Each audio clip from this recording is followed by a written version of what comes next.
I thought I was just dating a man with money. It took me months to understand that I had become a working piece of an organization that does not allow you to quit. My life was getting up, going to work, coming home, watching television, sleeping, every day the same. And I was fine with that. I did not ask for more. I did not want problems. I just wanted to live peacefully.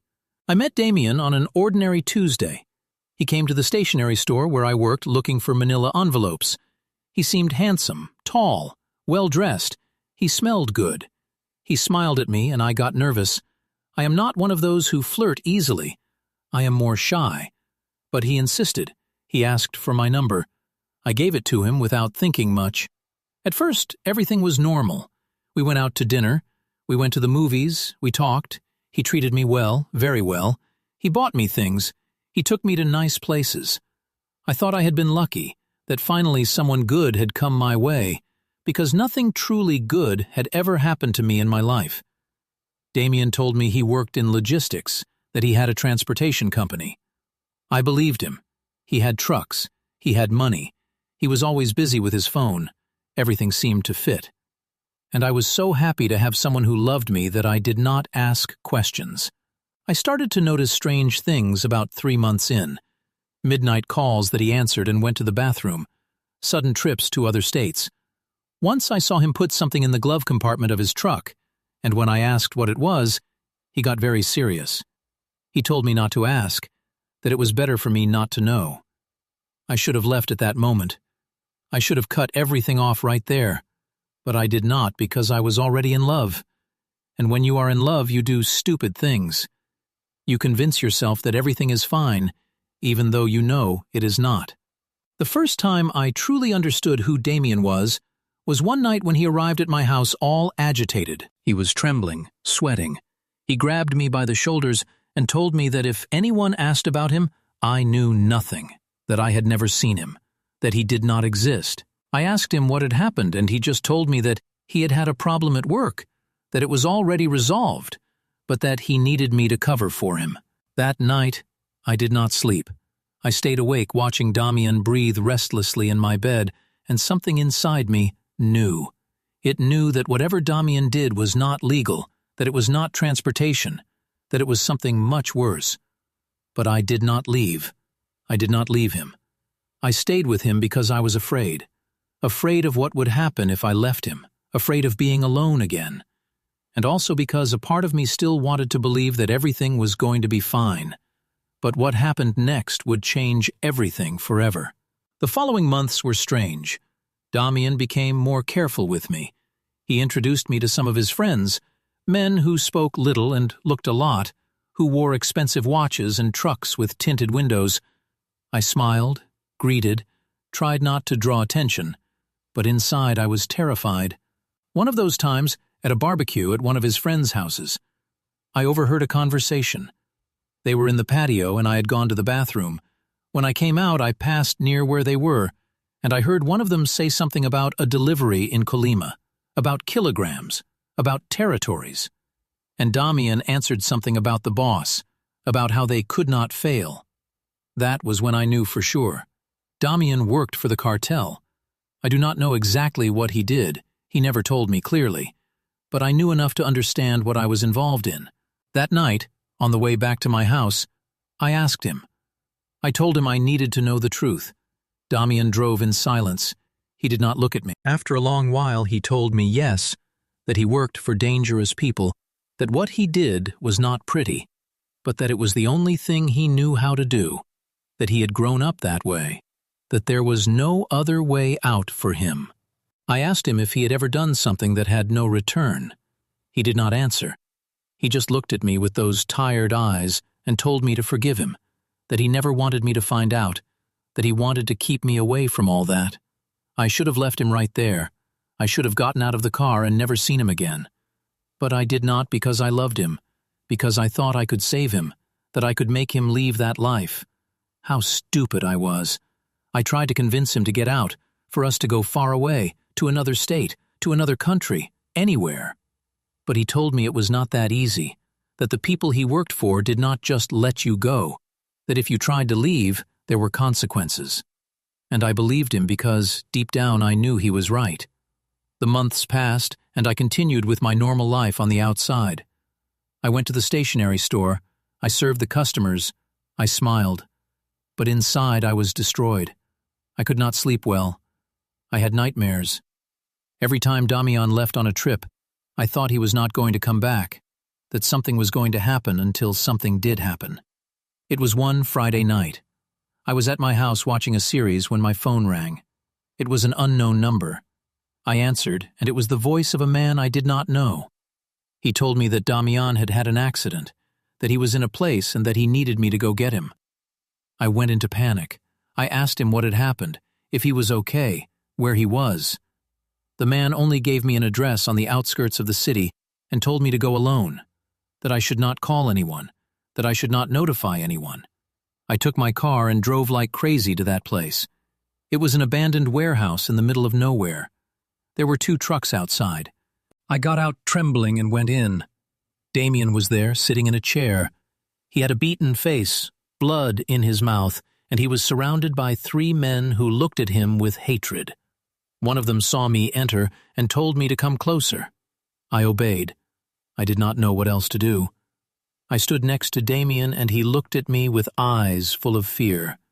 He told me he was sorry, that I should not have come. The man who seemed to be the leader explained the situation to me. He said that Damien had made a mistake, that he had lost an important load, that was not forgiven, and that now they had to decide what to do with him. I started to cry. I begged them to let him go. I told them that I would pay whatever, that I would get the money. The man laughed. He told me that it was not a question of money, that it was a question of respect, of discipline. And then he told me something that froze my blood. He told me that if I wanted Damien to live, I had to do something for them, that they had a job and that they needed someone who would go unnoticed. Someone like me. I did not understand at first. I asked them, what kind of job? The man smiled and told me that I just had to take something from one place to another, nothing more, that it was easy, that there was no danger. I knew he was lying. I knew that what they were asking me was illegal. But I saw Damien there, beaten, scared, and I could not say no, so I accepted. At that moment, my life stopped being mine. They explained everything to me right there. I had to pick up a package at a specific place and take it to another. I should not open it. I should not ask what was inside, just pick up and deliver. They gave me a new phone. They told me that they were going to be watching me, that if I tried to do something strange, Damien would pay the consequences. And then they let me go. Damien too, but before leaving that warehouse, the leader grabbed me by the arm and whispered something in my ear. He told me that now I was also part of this, that there was no turning back, that if I tried to run or say something, they were going to find me. That night, Damian and I did not talk. I drove back to my house in silence. He was in the passenger seat, cleaning the blood from his face with his shirt. When we arrived, he came in with me and threw himself on the couch. I sat on the floor and started to cry. Damian asked me for forgiveness. He told me that he never wanted me to get involved, that this should not have happened. I yelled at him. I told him that because of him now I was involved in this, that because of him my life was ruined. He just lowered his head and said nothing more. The next day I made the first delivery. I went to the place they had indicated, a mechanic shop in a dangerous neighborhood. There they gave me a backpack. It weighed little. I did not ask what was inside, I just took it and left. I took it to the second place, a house in another part of the city. I knocked on the door and a man came out. I gave him the backpack. He checked it quickly and told me I could go. And that was all. That simple. That fast. But I did not feel relieved. I felt dirty. I felt guilty. I knew that what I had carried was nothing good, that it was probably going to hurt someone. That night I could not sleep. I stayed looking at the ceiling of my room, thinking about what I had become, about how I had gotten there, and I realized that there was no way out anymore, because once you make the first delivery, you are already part of the system. You are already inside, and they do not let you go. The deliveries became more frequent, once a week, then 2, then 3. Every time they were different packages, backpacks, boxes, bags. I never asked. I just picked up and delivered. Damian kept coming to my house, but it was no longer the same. We no longer talked as before. There was no affection anymore. There was only silence and fear. He knew that I blamed him, and I knew that he blamed himself, but neither of us did anything to change the situation because we could not. Something was going to happen soon that would change everything again. About 6 months passed since I started making the deliveries. 6 months in which my life became a routine of fear and guilt. I went to the stationery store in the mornings, I served the customers as if nothing, and in the afternoons, I became another person. Someone who transported things that I did not want to know what they were. My boss at the stationery store noticed that something was happening to me. She asked me several times if I was okay, if I had problems at home. I always told her no, that I was just tired, that I had slept badly. She did not insist, but she looked at me with concern. One afternoon, after making a delivery, I decided to stop by my mom's house. It had been weeks since I had seen her. When I arrived, she was in the patio watering her plants. She saw me and her face lit up. She hugged me tight and told me she missed me, that why I did not come to visit her anymore. I did not know what to tell her. I could not tell her the truth. I could not tell her that her daughter now worked for criminals. So I just told her that I had been busy, that work had me very pressured. My mom made me coffee and we sat at the kitchen table.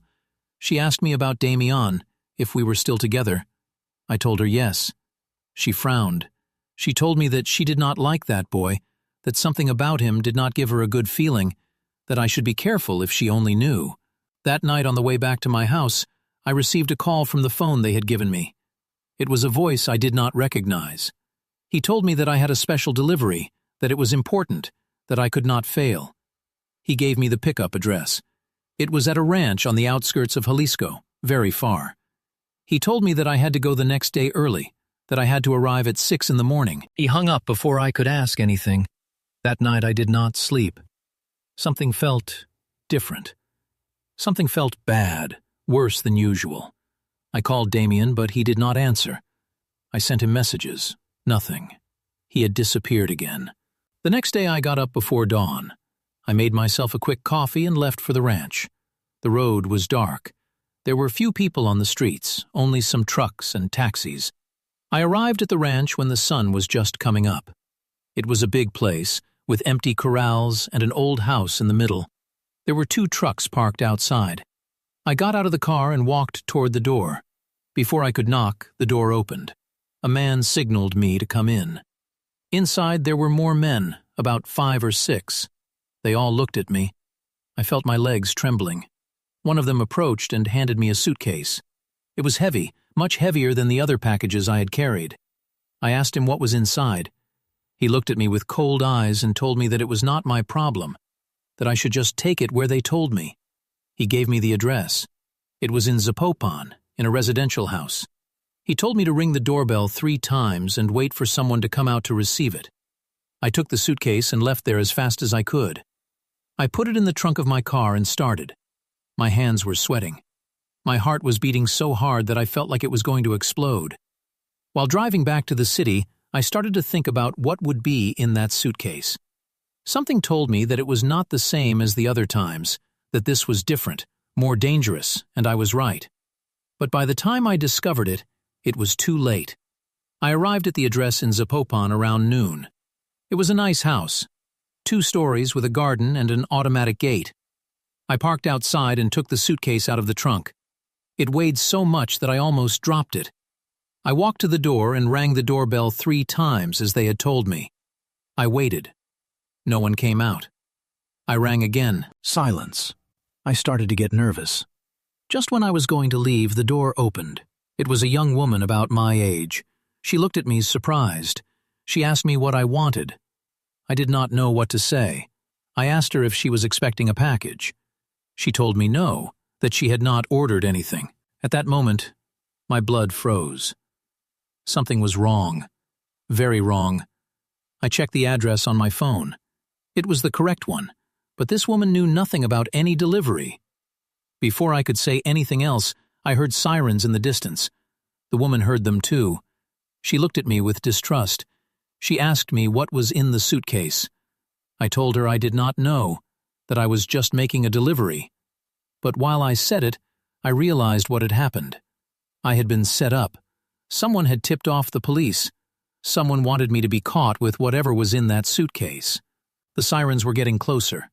The woman slammed the door shut. I grabbed the suitcase and ran toward my car. I had to get out of there.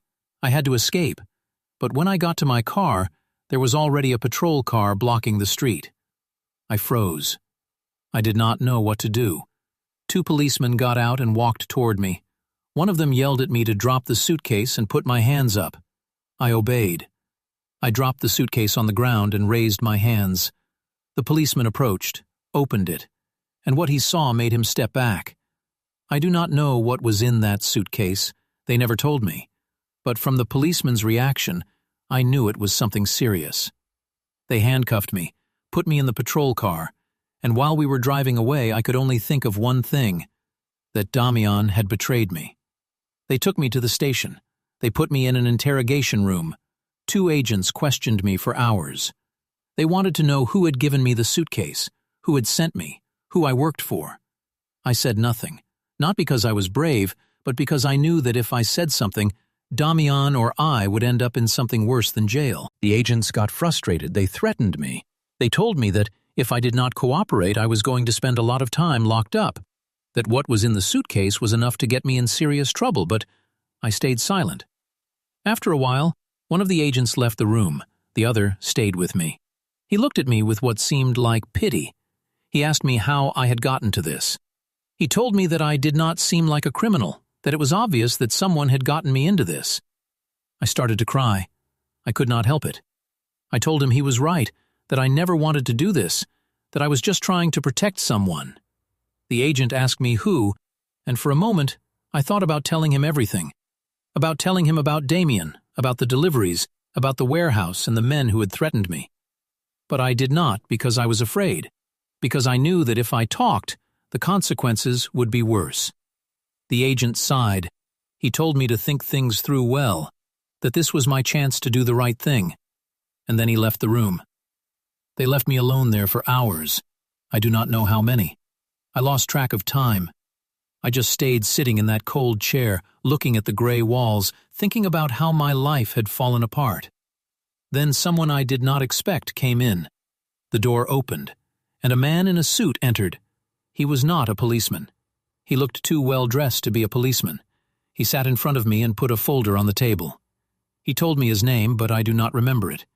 He told me he worked for the prosecutor's office, that they had been investigating the organization I had worked for, that they had been after them for months.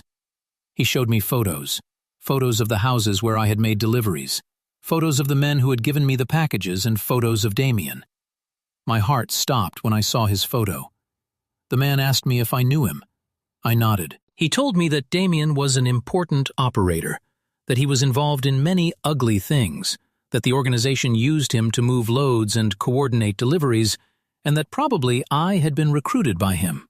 I said nothing. I just looked at the photos, feeling like the world was falling on me. The man closed the folder. He told me I had 2 options. I could cooperate with them, give them information and maybe get a deal. Or I could stay silent and face serious charges. I asked him what kind of information they wanted. He told me names, places, dates, everything I knew about the operations and about Damien. I stayed silent. I thought about everything that had happened, about how Damien had gotten me into this, about how he had used me, about how he probably knew from the beginning that they were going to catch me. And at that moment, something inside me broke. I no longer felt love for him. I only felt rage, betrayal, pain. I told the man yes, that I was going to cooperate. I spent the following days in a protected room at the prosecutor's office. They asked me more questions. I told them everything I knew, the places where I had made deliveries, the faces I remembered, the conversations I had heard. And I told them about Damien, about how we met, about how he had deceived me, about how he had forced me to make the deliveries. The man in the suit listened to me and took notes. Sometimes he interrupted me to ask for details. Other times he just nodded. When I finished, he told me that the information I had given them was valuable, that they were going to be able to make several arrests, and that I probably would not face charges if I continued cooperating. But he warned me about something. He told me that from that moment on, I was a protected witness, that I could not go back to my house, that I could not contact anyone from my previous life, that I had to disappear. I asked him for how long. He told me he did not know, that it depended on how the case progressed. And then I realized something. My life, as I knew it, had ended. I was no longer going to go back to the stationery store. I was no longer going to see my mom. I was no longer going to have a normal life, all because I had trusted the wrong person. The following months were hell in another way. They moved me to another city. They gave me a new identity. They put me in a small apartment in a place I did not know.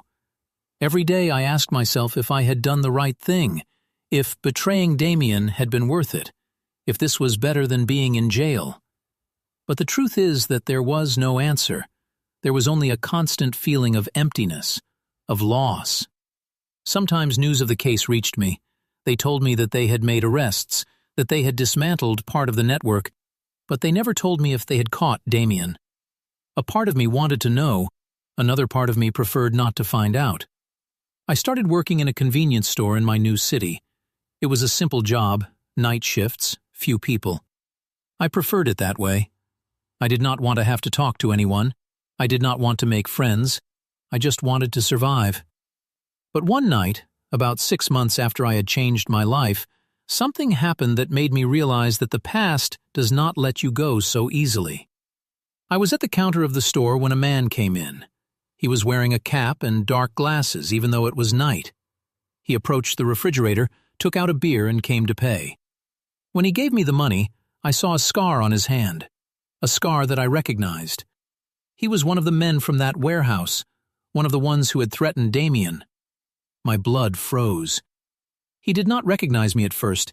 He took his change and left. But before leaving, he turned and looked at me. His eyes stayed fixed on me for a few seconds, and then he left. I stayed there, trembling without being able to move. I did not know if he had recognized me or not. I did not know if he was going to come back. I did not know what to do. I called the emergency number they had given me when they put me in protection. I told them what had happened. They told me they were going to move me again, that it was not safe to stay there. And so, another cycle began. Another city, another name, another job. I realized that this was never going to end, that for the rest of my life I was going to be running. 2 years passed, 2 years of living in the shadows, of changing cities every time I felt that something was not right, of temporary jobs and empty apartments, of not having anyone to really talk to. My mom probably thought I had died or that I had abandoned her. I had not been able to contact her since I entered protection. Sometimes I imagined going to her house, knocking on her door, hugging her. But I knew I could not, that doing so would put her life at risk, so I settled for imagining. In my third city, I realized that I was no longer the same person, that the girl who sold notebooks in a stationery store had disappeared, that now I was someone else, someone who looked over her shoulder all the time, someone who distrusted everyone, someone who had learned to live with fear. I got a job in a cafeteria. The owner was an older man who did not ask many questions. He paid me in cash. He did not ask for papers. It was perfect for someone like me. There I met a girl who also worked there. Her name was Sophia. She was young, cheerful. She always talked about her plans for the future. She reminded me of how I used to be, before Damian, before everything. One day, Sophia invited me to her house for dinner. She told me that it had been a long time since she had seen me go out with anyone, that I needed to distract myself. I told her no, but she insisted so much that in the end I accepted. I went to her house one Saturday night. She lived with her older brother. He was a mechanic. He prepared something to eat, and the three of us sat down to talk. It was strange to feel something similar to normality, to friendship. For a moment, I allowed myself to forget everything, to forget who I was, to forget why I was there. But that night, while I was walking back to my apartment, I saw a truck parked on the corner. Tinted windows, engine running. My heart started to beat fast. I walked faster. The truck did not move. I arrived at my building and ran up the stairs. I locked the door and looked out the window. The truck was still there. I did not sleep that night. I stayed awake, looking out the window, waiting for something to happen. The next day, the truck was no longer there, but I knew it had not been my imagination. I called the emergency number again. I told them what I had seen. They told me they were going to investigate, that I should stay alert, but I was already tired of running, tired of living like this. Then, I made a decision. I decided that I was no longer going to run, that if they were going to find me, let them find me, that it no longer made sense to keep running, that this was not life, but I was also not going to sit with my arms crossed. I was not going to wait for them to come for me. I started to prepare myself. Something inside me changed. I stopped feeling fear and started to feel something else. Rage. Determination. I signed up for a gym. I started training, to get strong, to learn to defend myself. The instructor asked me why I wanted to learn self-defense. I told him I just wanted to feel safe. I also started to investigate. I looked for information about the organization I had worked for, about what had happened with the case, about whether they had caught someone. And I found something. A newspaper article about a recent operation. They had dismantled several cells. They had captured important people. But Damian did not appear anywhere. He was still free. That confirmed something to me, that he had made a deal, that he had handed over others to save himself, that while I was here hiding, living in fear, he was probably in some place living his life as if nothing had happened, and that enraged me. I decided that I had to find him. I did not know what I was going to do when I saw him, but I knew I needed to see him. I needed him to see me. I needed him to know that he had not completely destroyed me. I hired someone on the internet to help me find him, a private investigator. I gave him all the information I had. It cost me almost all the money I had saved, but I did not care. After 2 months, the investigator contacted me. He told me he had found something, that Damian was living in Puerto Vallarta, that he had a business, a bar in the tourist area. He sent me photos. There he was, a little older, with a beard, but it was him. I bought a bus ticket, packed my things in a backpack, and left. I arrived in Puerto Vallarta one Tuesday afternoon. The heat hit me in the face when I got off the bus. It smelled of sea, of salt, of something different. I looked for a cheap hotel near the center, a small room with a bed and a bathroom, nothing more. I left my things there and went out to walk. I found the bar easily. It was on a street full of restaurants and shops for tourists. It was called La Ola Azul. It had live music and tables outside. It looked successful. I sat in a restaurant across the street. I ordered something to eat just to have an excuse to stay there, and I started to observe. Damian appeared around 8 at night. He came out of the bar with a folder in his hand. He was talking on the phone. He was laughing. He looked normal, happy. Even seeing him like that turned my stomach. While I had been living in hell, he had been here building a new life, as if nothing had happened. I stayed there until the bar closed, until Damian got in his truck and left. Then I paid my bill and went back to the hotel. I spent the whole night thinking about what to do, about how to approach him, about what to tell him. The next day I went back to the bar, but this time I went in. I sat at the bar and ordered a beer. There were few people, only some tourists. Damian was in the back talking to one of his employees. He had not seen me yet. I waited. I drank my beer slowly. I watched how he moved around the bar, greeted the customers, checked things. He seemed like a normal businessman. After a while he approached the bar. He was checking something on his phone. He passed right next to me and then he saw me. He froze. His eyes widened. He dropped the phone. I just looked at him. I said nothing. He said nothing at first either. He just stood there in shock, trying to process that I was there in front of him.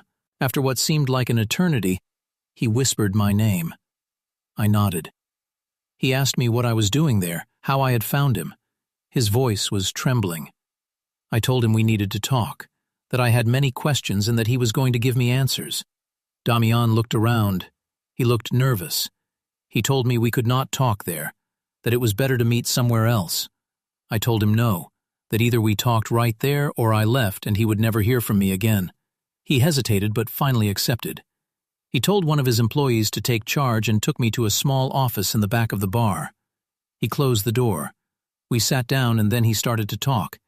He told me he was sorry, that he never wanted things to end like this, that when they arrested me he panicked, that he had to make a deal with the authorities to save himself, that he handed over information about people from the organization, that was why they let him go.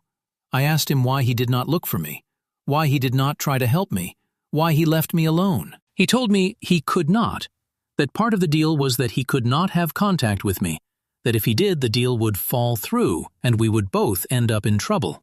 I told him that was an excuse, that he had simply used me, that I had been convenient for him, and when I was no longer, he discarded me.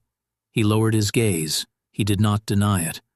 I asked him if he had ever truly loved me, or if everything had been a lie from the beginning. He raised his gaze. His eyes were full of something I could not identify. He told me yes, that he had loved me, that I was the only good thing he had had in his life, but that his past always caught up with him, that he could not escape what he was. I felt that something broke inside me again, but this time it was not pain, it was something else. It was closure. I told him that I was no longer the same person he had known, that that girl had died, and that he had finished destroying her. I stood up. I headed for the door. Before leaving, I turned and told him something more. I told him that I hoped his new life would bring him peace, because I had already found mine, not in forgiving him, but in leaving him behind. And I left. For the first time in years, I felt that I could breathe. I did not see Damian again. I did not know what happened to him after that day, and the truth is that it no longer matters to me. I returned to my city, to my job in the cafeteria, to my small and anonymous life. But something had changed in me. I no longer felt so much fear. I no longer looked over my shoulder all the time. I had faced my past. I had looked it in the eyes, and I had survived. Sophia, the girl from the cafeteria, noticed the change.